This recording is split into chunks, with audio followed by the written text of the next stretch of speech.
एक समय की बात है। पहाड़ियों के बीच बसे एक अनोखे गांव में आर्यन नाम का एक युवा लड़का रहता था। आर्यन अपनी जिज्ञासा और दयालु हृदय के लिए पूरे गांव में जाना जाता था।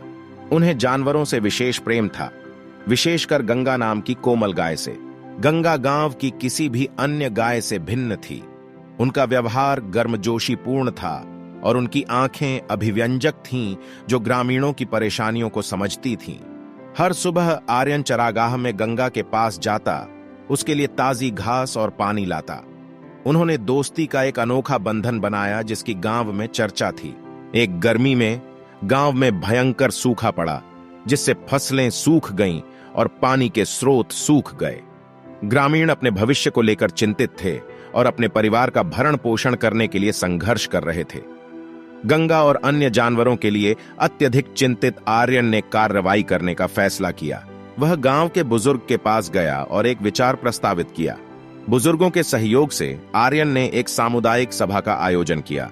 ग्रामीण सूखे से उबरने और अपनी फसलों को बचाने के तरीकों पर चर्चा करने के लिए एक साथ आए। आर्यन ने अपनी योजना साझा की।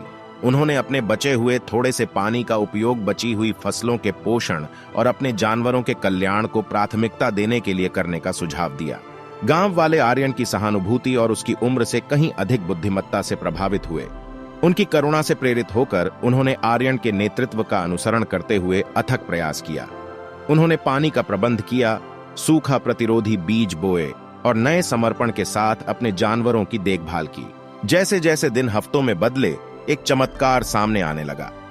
आर्यन की अंतर्दृष्टि से निर्देशित ग्रामीणों के प्रयासों के परिणाम स्वरूप ऐसी फसलें उगने लगीं जो सभी बाधाओं के बावजूद उगने लगीं।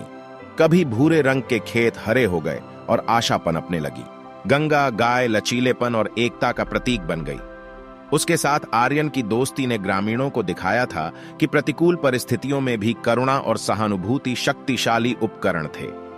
ग्रामीणों को एहसास हुआ कि एक साथ काम करके और एक दूसरे की देखभाल करके वे सबसे कठिन चुनौतियों पर काबू पा सकते हैं। आखिरकार बारिश गांव में लौट आई, जिससे सूखा खत्म हो गया। खेत अब हरे भरे और प्रचुर मात्रा में थे और ग्रामीणों ने एक भव्य दावत के साथ अपनी सफलता का जश्न मनाया। आर्यन और गंगा एक साथ खड़े थे, जो गांव की ताकत और एकता का प्रतीक थे।